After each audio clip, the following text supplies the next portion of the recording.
Bienvenue dans le PEX Podcast, le podcast du partage d'expériences en prévention des risques. Je suis Alexandre Zèbre, ingénieur sécurité et créateur du site web safetyvigilante.com. Sur ce site web, vous retrouvez tous les épisodes du podcast bien sûr, mais aussi des vidéos et des articles pour booster votre culture sécurité.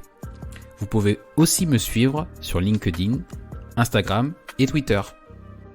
Ce podcast existe pour tous les acteurs de la prévention qui veulent progresser en sécurité au travail et apprendre de l'expérience passionnante de mes invités. Mon nouvel invité est Jean-François Patte, qui est formateur et consultant depuis 2001 en organisation sécurité santé au travail. Il partage notamment son expérience à travers des vidéos et des articles sur son blog Les conseils du préventeur.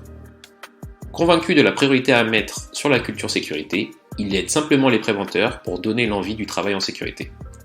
Sur ce, je vous laisse découvrir mon échange avec Jean-François Patte.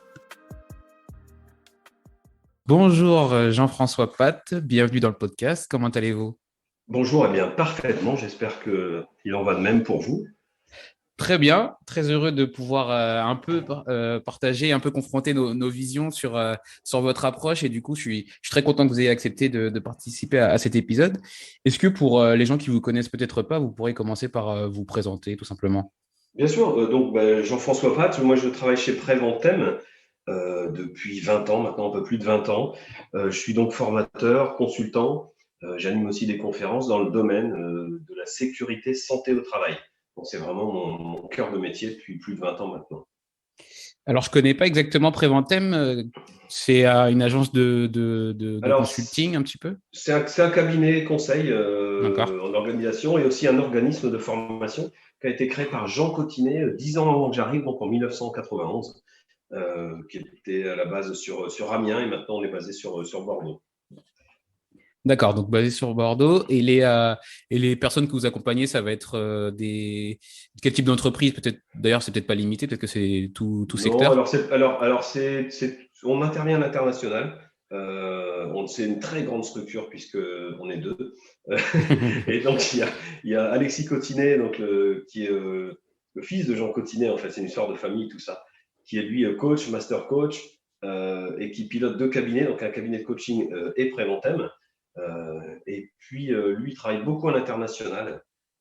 Et de mon côté, moi j'interviens dans tout l'Hexagone, en fait. D'accord. Voilà, alors je spécifie quand même beaucoup auprès de l'industriel, principalement quand même industrie BTP, un petit peu secteur tertiaire, mais quand même beaucoup dans l'industrie et le BTP. D'accord. Alors justement, on va y venir tout de suite. Ce qui nous réunit plus précisément aujourd'hui, c'est moi je vous ai connu comme ça, donc avec votre site web, les conseils du préventeur, qui est très suivi et que vous alimentez régulièrement. Est-ce que d'abord vous pouvez nous présenter peut-être ce projet et nous dire ce que vous mettez derrière et surtout comment ça s'articule avec votre activité plus classique, on va dire, avec Préventem ? Bien sûr. Alors c'est vrai que quand j'ai monté les conseils du préventeur, l'idée c'était simplement de partager, parce qu'à l'époque j'avais 15 ans d'expérience dans le métier, je pensais en toute humilité, mais néanmoins je me rendais bien compte qu'en formation, par exemple, quand je donnais des petites anecdotes qui sont arrivées, puis des choses qui donnent à réfléchir par rapport à ce qui s'est passé dans telle ou telle entreprise, telle situation, la façon, des petites techniques, des petits outils, et je sentais que les gens étaient friands de tout ça. Et je me suis dit, là, c'est bien, écoute, tu as 10 personnes devant toi, tu le partages devant 10 personnes, mais tu pourrais peut-être le faire par le biais de petites vidéos sur Internet ou le biais simplement de petits textes comme ça que tu partages, qui prennent peu de temps, mais qui vont donner des clés, parfois des indications, permettre de se remettre en question, de découvrir des outils tout simples des fois, mais qu'on ne connaît pas. La règle des 3 U, est-ce que c'est utile, utilisable, utilisé ? Des petites choses comme ça, toutes bêtes, mais que j'avais envie de partager. Donc le blog me semblait être pertinent, même si je dois être honnête, j'ai beaucoup posté un temps et je m'étais même challengé en faisant à un moment donné 50 histoires vécues. Donc, toutes les semaines, je m'efforçais d'écrire une histoire que j'avais vécue ces 15 dernières années. Et puis après, j'ai un petit peu décroché le blog pour des raisons d'emploi du temps chargé. Et puis, enfin, peu importe les motifs. Et je me suis un peu plus rabattu sur les réseaux sociaux, et notamment sur LinkedIn, où là, je postais de plus en plus. Voilà. Alors, je comprends tout à fait parce que j'ai eu un peu la même approche. Parce que c'est vrai qu'on ne se rend pas compte, mais rédiger des articles ou partager des choses, c'est assez chronophage. Et surtout quand on a envie que ce soit bien fait, ça prend pas mal de temps. Donc, je comprends que des fois, il y a des arbitrages qui se fassent. Et du coup, je rejoins complètement votre vision là-dessus. Et justement, en parlant de vision, finalement, donc vous partagez votre expérience, mais on sait bien que dans ce domaine, il y a des approches qui sont différentes. Quelle est la vôtre justement dans ces conseils du préventeur et du coup de la même veine, j'imagine, avec Préventem? Bien sûr, l'idée pour moi, c'est vraiment de travailler sur ce qu'on appelle la culture sécurité. Alors, on en parle beaucoup. Tout le monde en a des définitions plus ou moins précises. Euh, Moi, je pense que cette question de culture sécurité, c'est avant tout un partage de pratiques. C'est de se poser la question aussi d'un niveau d'exigence partagé. Qu'est-ce qu'on tolère encore aujourd'hui dans notre environnement, dans nos pratiques? Qu'est-ce qu'on laisse encore faire? Sur quoi on devrait être plus exigeant? Et ça, moi, je l'ai travaillé beaucoup autour de 5 piliers. Alors, ces 5 piliers, ils sont simples, c'est l'ambition. Voilà, l'ambition, qu'on peut aussi parler, on peut parler de vision, mais l'ambition, l'implication managériale, et ça représente beaucoup, beaucoup de temps d'intervention ces dernières années, beaucoup de demandes, en tout cas d'entreprises. Les pratiques opérationnelles, de manière très concrète, là, l'organisation et la communication, qui eux aussi sont deux rouages importants pour moi, justement, dans cette culture. Et je me suis même autorisé, il y a quelques années de ça, à créer un outil d'autodiagnostic de la culture sécurité autour de ces 5 axes. Et derrière chaque axe, j'ai mis 10 thèmes. Donc voilà, on a 50 thèmes. Ça s'appelle Helios 365 et ça permet d'avoir une vision euh, autour, en tout cas, de ces 50 thèmes-là. Alors, ça vaut ce que ça vaut. Je suis parti de rien, vraiment d'une feuille blanche, hein. Puis après, j'ai demandé à une startup de transformer mon tableur Excel en appli. Et puis, j'ai demandé à quelques entreprises, donc Le Creuset, Savoir-Glace, Parchemi, Bic Rasoir, de tester l'outil pour qu'ils me donnent leur avis et qu'on puisse l'améliorer. Mhm. Donc voilà, aujourd'hui, il existe et moi, je m'en sers même à titre personnel, hein, pour faire des diagnostics parfois sur site. C'est marrant que vous soyez parti d'une feuille blanche, comme vous avez dit, parce que justement, il y a quand même beaucoup de recherches, d'écrits, de publications sur la culture sécurité, sur son diagnostic. Et vous, du coup, vous avez préféré, et je trouve ça intéressant, tout à fait différemment en partant de votre expérience pour créer ce diagnostic-là. C'est Alors, c'est vrai. Alors, quand je dis que je suis parti d'une feuille blanche, évidemment que néanmoins, c'était en prenant connaissance de ce qui existait déjà, de reprendre, ne serait-ce que voilà, il y a un outil comme ça auprès de l'INRS, de voir quelle est l'approche de la FAT, la Fédération des acteurs de la prévention, de voir, voilà, de m'inspirer de tout ça. Mais néanmoins, quand je dis de partir d'une feuille blanche, je me suis dit, attends, tu as été dans des centaines d'entreprises, tu as rencontré des milliers de salariés, des tas de dirigeants, tu as formé des CHSCT, tu as formé des N1, des N2, tu as été voilà, tu es intervenu dans beaucoup de domaines ces 15 dernières années, parce que ça faisait un peu plus de 15 ans que je faisais ça à l'époque.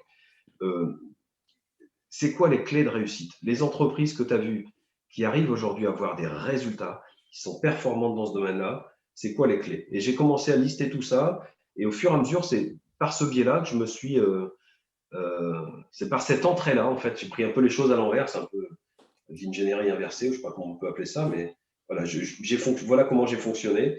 Et puis, en listant ça, je me suis dit, quelle est la pire des situations, quelle est la meilleure? Et puis, j'ai imaginé j'ai envie de dire, des approches, des façons de faire. Et après, l'entreprise, dans l'outil, va choisir où elle se situe par rapport aux approches proposées sur tel ou tel thème. Voilà, je ne sais pas, sur l'accueil, par exemple, des nouveaux. Ça va de j'ai rien du tout jusqu'à j'ai un vrai système performant avec du tutorat, avec de la validation progressive. Et après, l'entreprise vient positionner le curseur. Et à la fin, bien évidemment, ça va lui donner un diagnostic complet avec aussi, lors des échanges, des observations, des consultations de documents, des préconisations, en fait. Qu'est-ce qui serait le plus intéressant? Sur quoi je dois porter mes efforts maintenant si je veux améliorer mes résultats? Ça veut dire que du coup, vous partez d'un diagnostic avec la direction et uniquement la direction ou... Non, pas du tout. Non, non, non. En fait, l'objectif d'Elios, c'est de croiser trois choses. Des entretiens. Et c'est justement dans ces entretiens, j'inclus la direction, mais on doit absolument retrouver différents services, différents secteurs, différentes fonctions, et trouver aussi des managers terrain, des opérationnels. Et avec ça, on va aller sur le terrain, on va regarder les pratiques. Parce que moi, je me souviens d'un diagnostic que j'ai fait dans une usine dans le nord de la France il y a quelques mois de ça, où j'ai vu un écart incroyable entre ce que venait de me dire un responsable de service et ce que je l'ai vu faire quelques instants après sur le site. Voilà, donc on essaie un petit peu de démêler quelque part le vrai du faux dans tout ça. Et on peut le faire en autodiag. Je vais accompagner bientôt un directeur, enfin un responsable sécurité santé là, qui souhaite le faire sur l'ensemble de ses sites. Donc, je vais en faire un premier avec lui, il va me regarder. Le deuxième, c'est lui qui va le faire et moi, je vais l'observer. Et puis après, les autres, il les fera tout seul et puis on débriefera après en visio pour que je puisse continuer de le conseiller et transférer quelques compétences. D'accord. Bah, alors, avant de creuser, justement, là, ça, c'est l'aspect, si je puis dire, plutôt préventeur coach. Je voudrais juste terminer sur la partie de votre site. Alors là, aujourd'hui, vous avez, vous avez beaucoup de visites. Est-ce que vous avez peut-être des retours des gens voilà, qui vont sur vos articles et qui lisent et qui partagent ce que vous faites? Alors ça, c'est amusant parce qu'en fait, quand on démarre un blog comme ça, au début, on est persuadé que ça va réagir au quart de tour et on se rend compte que il y a très peu de retours parce que les gens parfois regardent la vidéo ou vont lire et puis en fait, ils réagissent pas nécessairement derrière. Et de temps en temps, de manière un peu sporadique comme ça, je me retrouve dans une situation où je discute avec quelqu'un sur un salon voilà, ou quelles que soient les occasions, et puis il me dit ah ben oui mais ça je l'ai vu sur ton blog, et là on se dit tiens ça résonne, ou au moment des vœux, j'envoie les vœux, puis j'ai un retour de quelqu'un à la fois du Québec qui me dit ouais mais je suis depuis le début, j'adore. Et il y a quelques temps, j'accompagne une entreprise actuellement près de Montauban. Euh, Sur vraiment, là, je travaille avec la question de la culture sécurité, on travaille avec le CODIR, on a mis en place des règles d'or. J'y vais dans quelques jours. J'ai 150 personnes à former sur place après tout le travail qu'on a mené là, au niveau de la direction. Et c'est intéressant parce qu'en discutant, moi, je dis mais comment vous m'avez connu? Et c'est là que le responsable sécurité du site me dit bah, avec les conseils du préventeur. Voilà, donc c'est-à-dire que les gens ne prennent pas forcément la peine d'interagir via le site, mais je sais que c'est consulté, je sais que j'ai fait une petite vidéo sur le nudge, et la dernière fois, j'ai un responsable aussi sécurité d'une BU d'un groupe agroalimentaire qui me dit bah, j'ai montré la vidéo à mon directeur et on va voir ce qu'on peut faire au niveau du nudge sur le site. Donc ça fait plaisir, voilà. Ça fait toujours D'accord. plaisir. Vous avez plutôt des retours clients, on va dire, plutôt que des retours visiteurs qui font appel à vous par la suite, quoi. Bah oui. Ah, c'est presque mieux. Enfin, si je puis dire, c'est quand même plus. Ça montre justement que c'est efficace.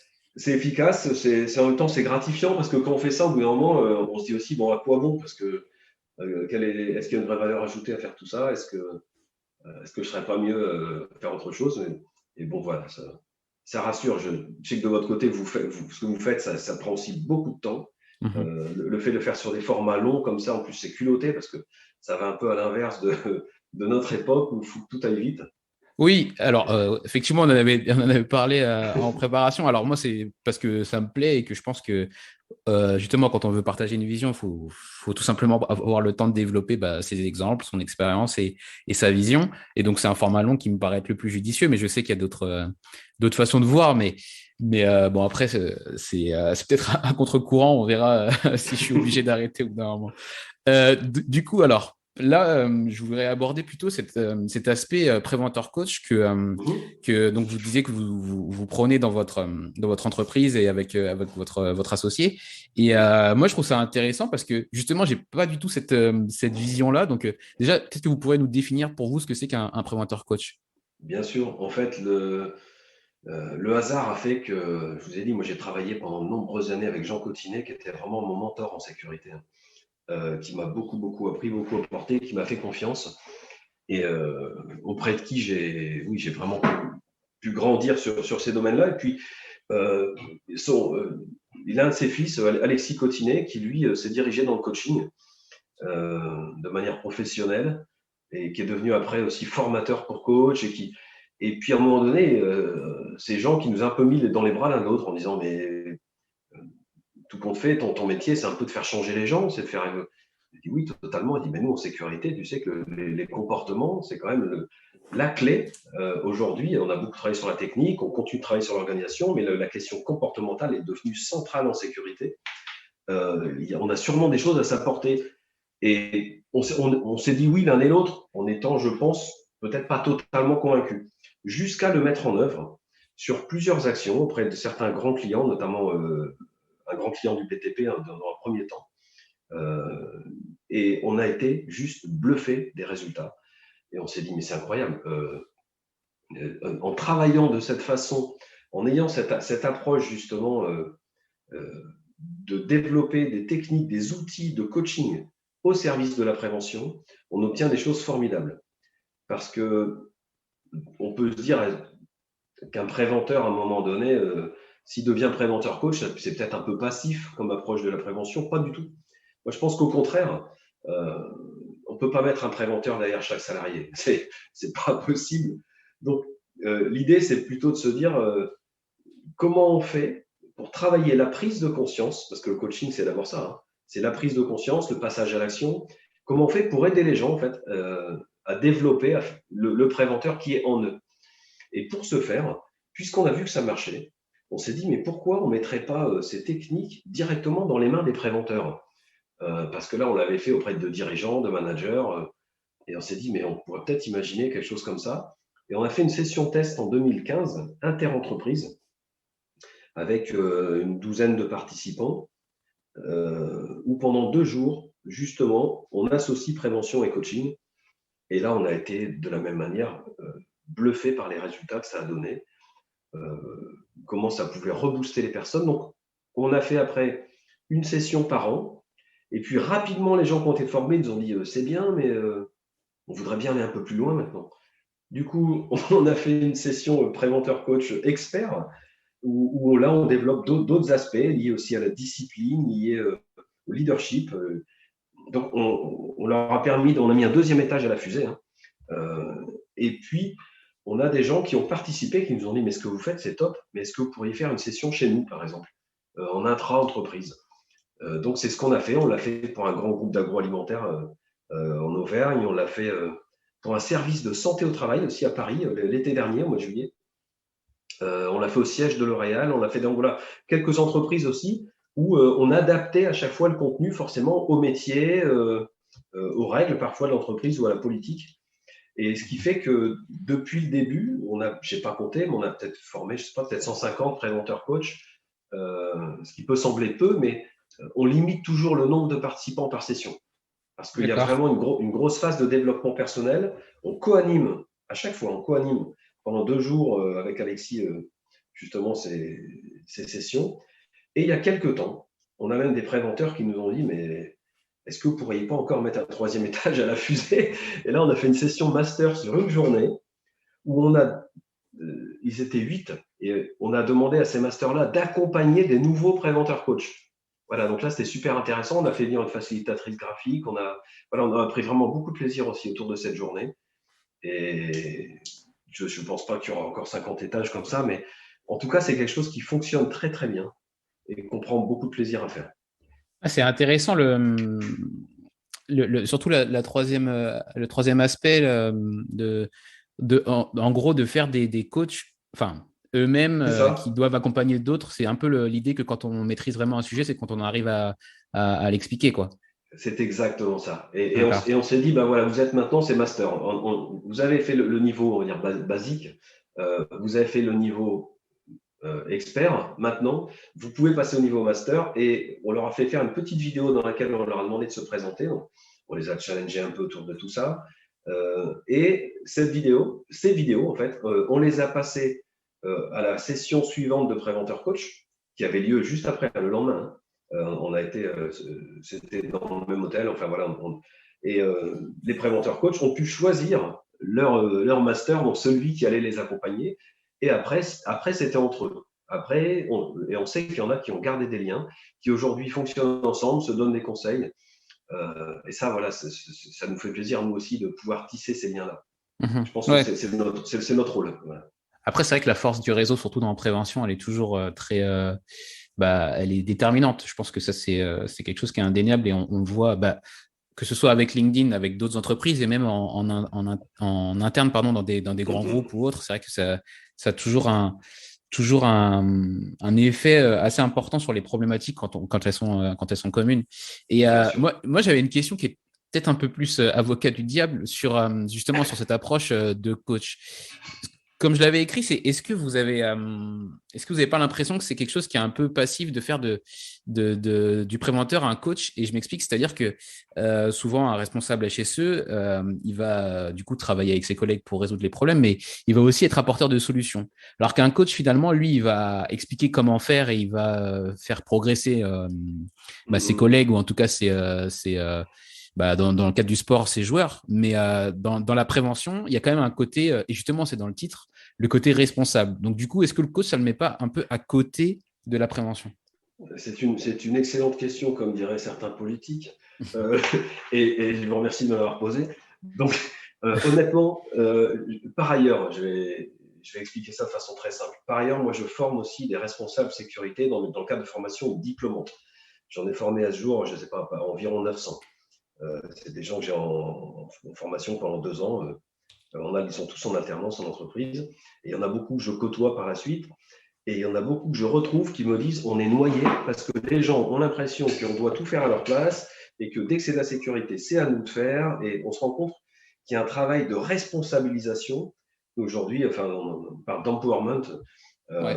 des managers notamment, et pas que des managers d'ailleurs. Parfois, moi, j'ai jusqu'à travailler avec certains COMEX ou CODIR sur certains sujets. On se rend compte que oui, tout le monde veut faire de la sécurité, mais que tout le monde ne la fait pas. Et il y a un gros travail à mener sur quel est exactement le cadre de la mission du préventeur, qu'est-ce qu'on attend de lui en termes de support.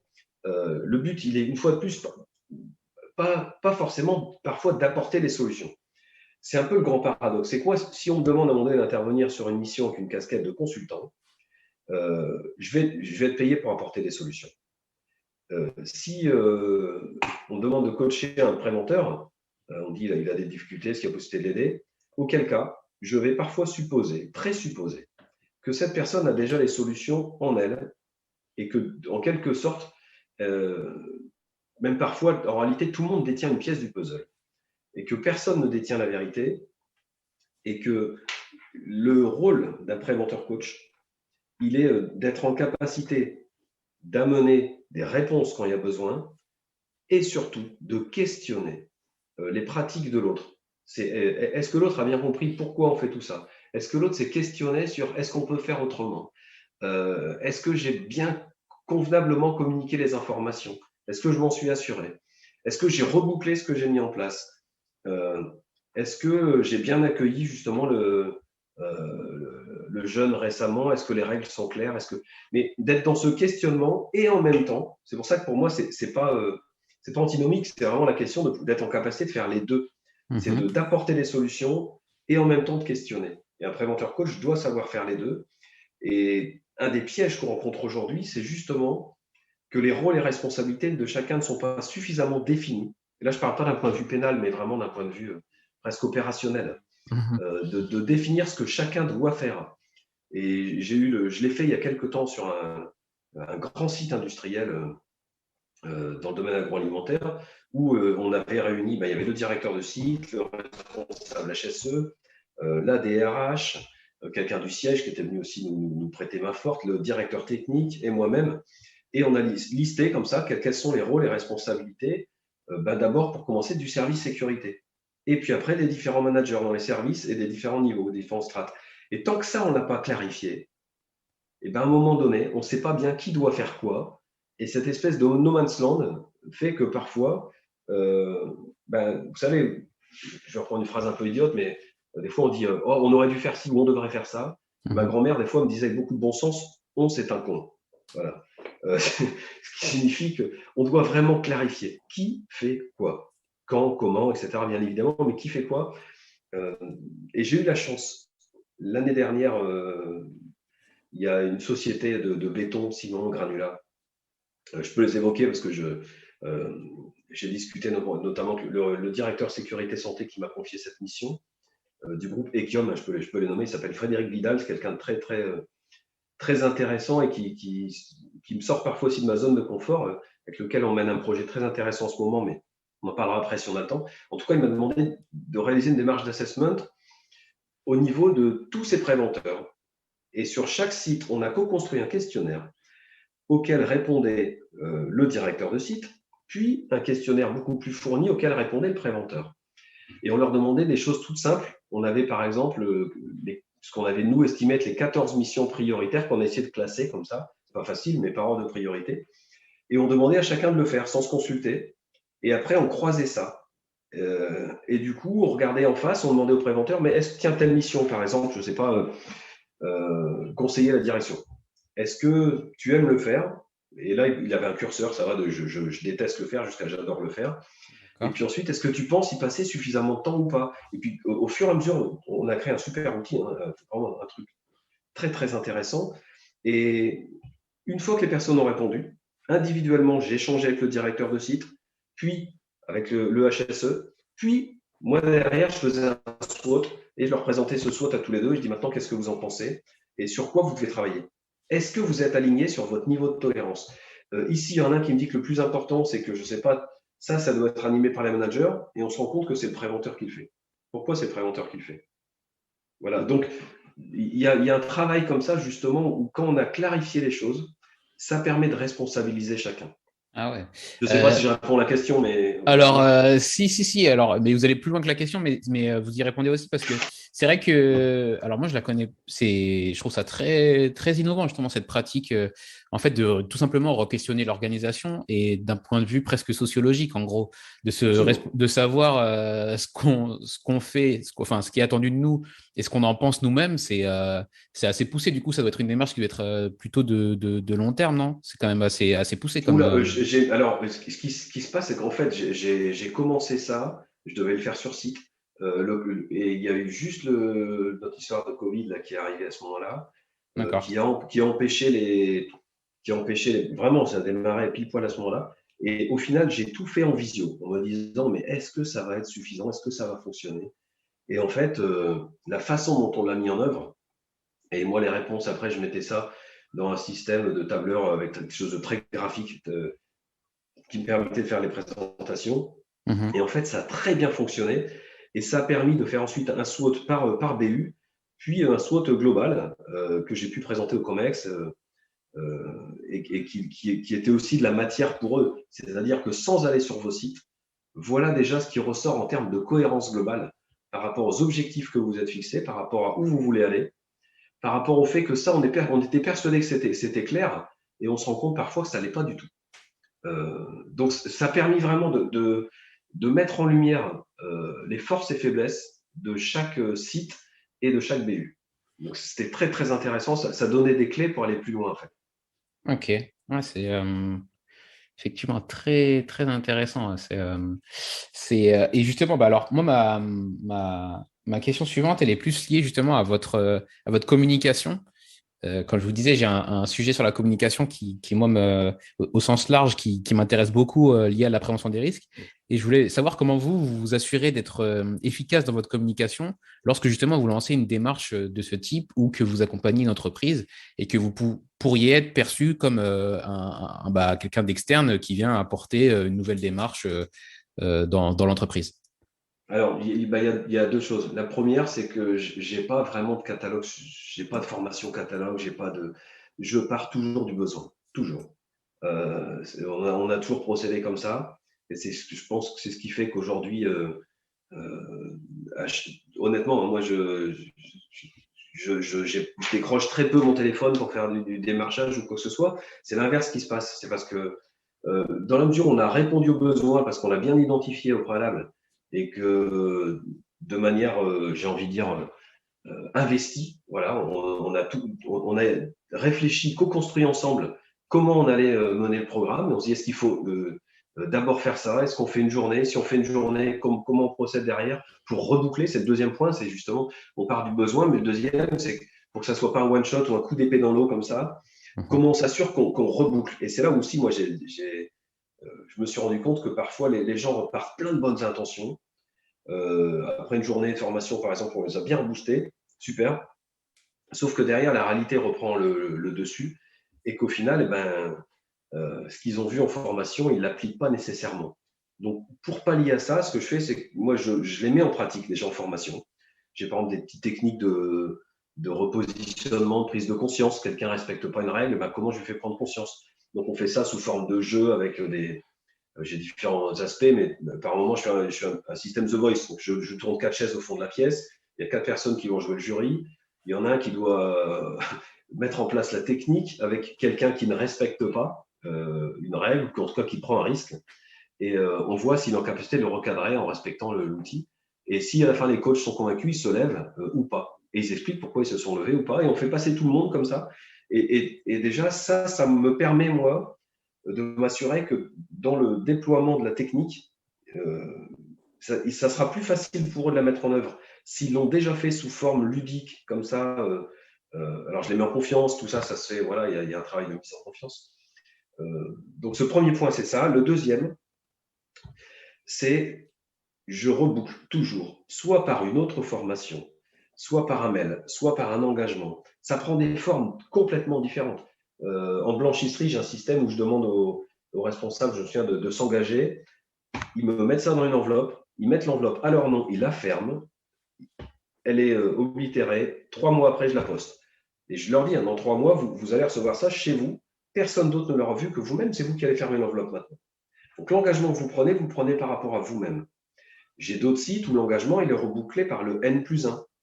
Et moi, je coach entre guillemets le N+1 en lui disant, voilà ce qu'il faudra demander à la personne. C'est est-ce qu'elle a tenu son engagement? De 1 à 10, lui demander de s'auto-évaluer. Qu'est-ce qui fait qu'elle l'a tenu ou pas? Et puis, de quoi elle aura besoin justement pour pouvoir progresser sur le sujet ou se challenger sur un nouvel engagement si elle estime que celui-ci est en place. Mais en tout cas, c'est toujours cette question de reboucler. Et ça, il y a quelques années, on faisait, je pense, pas suffisamment. On nous demandait de faire des formations, de venir, de sensibiliser. Et puis, ça ne rebouclait pas suffisamment derrière.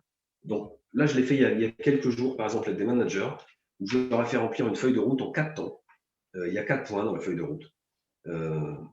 Et l'idée, c'est que derrière, justement, il y ait ce rebouclage qui soit fait, quelle que soit la forme. Ça peut être par mail, ça peut être en visio, ça peut être entre eux, parfois, tout simplement. Ou parfois, c'est le responsable HSE qui va reboucler, peu importe. Mais que les personnes aient conscience qu'elles vont devoir, à un moment donné, s'auto-évaluer. Donc, qu'elles gardent, ou être évaluées, mais qu'elles gardent ça en tête. Je ne sais pas si c'est bien clair. Mais... Si, c'est intéressant, surtout la partie sur le courrier signé par la propre personne. Je pense que c'est intéressant justement de la confronter en fait à son propre engagement quelques mois plus tard, quoi. Moi, je trouve ça assez original. Et justement, vous avez déjà pas mal de pratiques que moi, je trouve originales, mais est-ce que pour autant, vous avez peut-être des process chez vous, dans votre entreprise, d'innovation pour re-questionner un peu vos pratiques? Alors, oui et non. C'est-à-dire parfois, honnêtement, je vais vous dire que parfois, ce qui nous manque, c'est justement pas le temps, mais la volonté. Alors, la volonté, comment dire? Dans la mesure où on a des choses qui actuellement fonctionnent, qui répondent à un besoin, on voit bien, là, on a des sessions de formation qu'on peut appeler safety leadership, ou voilà, on a des tas de choses qui fonctionnent très bien autour des règles d'or. Enfin bref, et de ce fait, on s'efforce à chaque fois qu'on co-construit en fait avec Alexis Cotinet un programme, on se force à sortir aussi un petit peu de notre zone de confort parce que sinon c'est trop facile. Parce qu'on sait que ça marche, mais le problème c'est que nous, à force, on finit aussi par s'ennuyer, quoi. Parce que à répéter toujours les mêmes choses, c'est bien beau, les personnes en face, ça va réagir, mais on a besoin, nous, de développer des nouvelles façons de faire. Et là, récemment, j'ai 2 choses, moi, qui m'ont fait me remettre en question. La première, c'est que j'étais, par exemple, ce matin avec un stagiaire, qui est quelqu'un que j'ai eu il y a très longtemps en formation de responsable QHSE, et qui aujourd'hui est en train de suivre une formation de formateur pour adultes, certifiante. Et donc, il est en stage chez nous pendant une belle durée. Hein. Et là, il a repris, moi, un support que j'ai fait où il a fait de l'ingénierie inversée, justement, et il a tout ressorti. les différents éléments en disant, mais voilà, ici, donc tu refais de la pratique inductive, tu fais ci, tu fais ça. Et, et je trouve ça extrêmement intéressant parce que du coup, il m'a questionné il m'a vraiment fait sortir de ma zone de confort à plusieurs reprises ce matin, en me poussant un petit peu, en me disant, mais ça, pourquoi tu fais comme ça et puis pourquoi tu ne ferais pas autrement? Est-ce qu'il n'y a pas d'autre façon de faire? Et j'aime bien cette idée-là. Et je lui ai dit dès le début, je lui ai dit surtout, tu es aussi là pour me bousculer. Et je me rends compte qu'on est en train de s'apprendre autant l'un que l'autre. Et ça j'adore. Ouais. Donc ça, c'est le premier point. Et le deuxième, c'est que je vous ai dit, je travaille avec Frédéric Vidal. Et il y a quelques temps, il m'a sollicité, il me dit, voilà, moi, je veux former tous mes managers. Et je veux que, en fait, chacun occupe sa fonction, soit bien acteur. Je veux qu'ils se challenge, qu'ils se re-questionnent sur leur pratique, aussi qu'ils mesurent et qu'ils pilotent un peu plus l'efficacité de la sécurité avec leurs équipes. Donc voilà, il savait où il voulait aller, mais il m'a dit, je ne veux pas une formation classique et je ne veux même pas que ça soit animé par quelqu'un qui s'y connaisse en sécurité. Oula, je dis d'accord, c'est-à-dire. Et du coup, il a creusé l'idée, on en a reparlé après, on était ensemble dans une formation dans la région parisienne, enfin bref, du coup, on a discuté de tout ça le soir. Et idée après idée, il a développé quelque chose, je trouve, de très intéressant. On va être trois, je ne sais pas si on peut dire spécialistes, je ne sais pas comment on peut dire ça, mais en tout cas, trois personnes avec un certain niveau d'expertise dans le domaine. On a échangé déjà ensemble. On va tous créer une petite capsule vidéo qui va être ensuite animée dans une journée avec une facilitatrice qui, elle, n'est pas du tout une experte des aspects sécurité. C'est ça qui est intéressant. Elle s'y connaît en qualité de vie au travail, en relations, etc. Mais ce n'est pas du tout une experte du domaine. Et elle va être le fil conducteur de la journée et amener les équipes à travailler. C'est-à-dire que l'idée, c'est que nous, on va pouvoir, j'ai envie de dire, délivrer quelques connaissances. Mais là aussi, on part du postulat que les personnes, au fond d'elles, elles savent très bien aussi quelque part ce qu'il faut faire et ce qu'elles doivent faire. Et du coup, on va les amener étape par étape. Elle va les amener, parce que c'est elle qui va faire ce job, et nous, on va juste faire les capsules en amont, à produire ce qui va servir au final à faire un vrai guide qui va servir pour l'ensemble du groupe Equiom.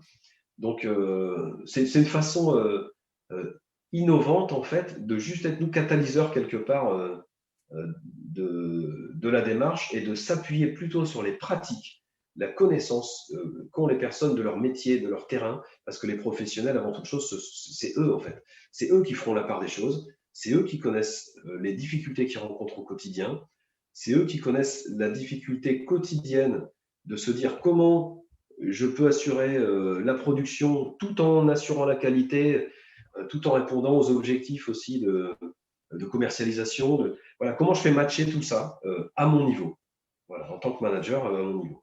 Et ça, je trouve ça très intéressant. Ouais, effectivement, c'est une construction inverse de ce qu'on connaît, on va dire, pour tout ce qui est documentaire, où on part pas du tout de la base, on part de ce qu'on voudrait et derrière on l'impose, quoi. Donc c'est vrai que c'est assez intéressant ce type de construction de guide ou autre. Et je voulais aborder d'autres aspects plus liés à vous, à votre parcours en fait. Est-ce que vous pourriez nous partager un challenge qui a été assez compliqué justement à relever dans votre carrière? Alors, j'en ai plusieurs. J'en Il j'en faut ai en eu un choisir qui. un. Ouais. Alors, j'en ai plein, mais j'ai eu un souvenir un peu douloureux de risques psychosociaux très, très, très compliqués sur un site où vraiment. Ouais, voilà, et on a parfois des choses qui sont vraiment très compliquées où on nous appelle un peu trop tard. Néanmoins, alors j'ai une petite anecdote amusante parce qu'on fait parfois des séminaires dans des endroits magnifiques avec Alexis. Et puis là, c'est tout l'inverse, c'est que j'étais dans une entreprise de décarissage, donc un peu moins fun, un peu moins sexy, dans laquelle on m'a demandé d'intervenir sur les espaces confinés à l'époque. Et sauf que c'était la moitié théorie, moitié pratique. C'est-à-dire que le matin, je développais ce qu'est un espace confiné, je faisais rappel sur la texte, etc. Et l'après-midi, je créais 3 groupes, je prenais les modes opératoires et je leur demandais de déployer un mode opératoire. J'ai dit, voilà, imaginons la vis coulue ici est cassée, comment vous procédez? Donc les personnes le faisaient, elles descendaient, le détecteur, et puis à la fin, je dis, vous avez rien oublié, la goupille là-bas? Ah oui, c'est vrai. Et là, dans ces conditions de travail-là, c'est franchement je retire mon chapeau parce que c'est très compliqué. Par contre, j'ai vécu peut-être la seule fois que j'ai vécu ça en 20 ans, c'est qu'au démarrage de chaque session, je crois qu'il y en a eu 5 de mémoire, le directeur du site est venu démarrer chaque session en disant, voilà, le formateur va vous faire intervenir sur les espaces confinés, va vous faire travailler sur les modes opératoires. Si jamais il y a quoi que ce soit dans la documentation qui n'est pas applicable, vous nous le dites et on le changera. Parce que nous, on veut qu'ici, tout ce qui soit écrit soit respecté. Et il a fait ça à chaque fois. D'accord. Et là, j'étais bluffé. Là, j'applaudis des deux mains parce que je dis bravo parce qu'on est tous des spécialistes pour écrire, dire des choses et puis on manque un peu de congruence et on fait l'inverse derrière.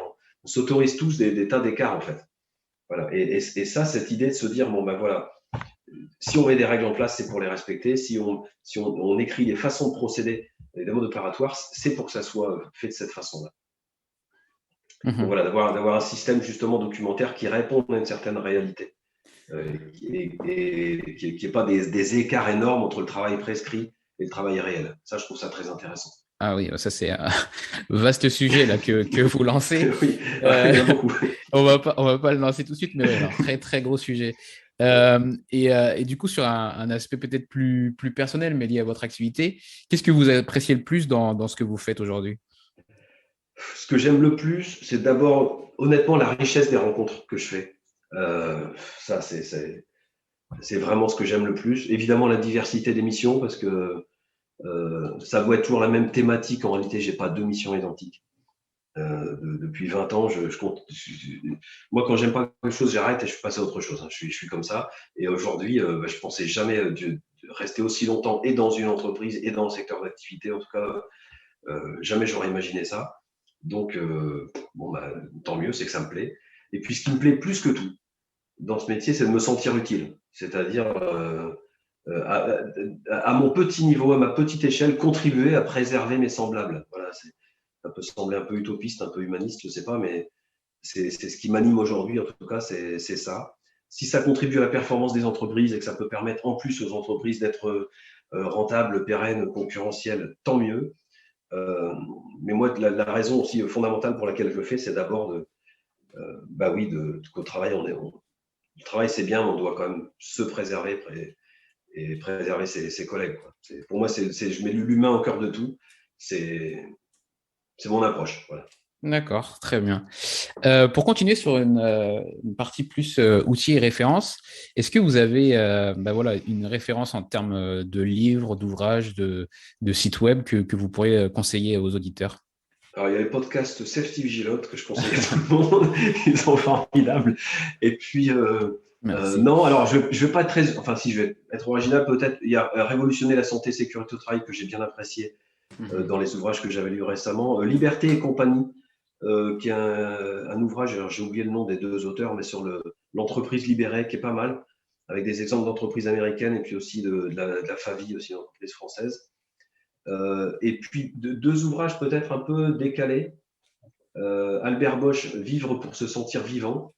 Donc il est parti à pied au pôle Sud. Albert Bosch, comme son nom l'indique pas, c'est un Espagnol qui est passionné d'aventure, on va dire ça comme ça, qui a gravi les plus hautes montagnes de cette planète, qui a fait plusieurs Paris-Dakar, qui a fait, enfin voilà, et qui là s'est vraiment challengé. Et à la fin de chaque chapitre, il partage ce que lui a appris en fait cette étape-là à chaque fois.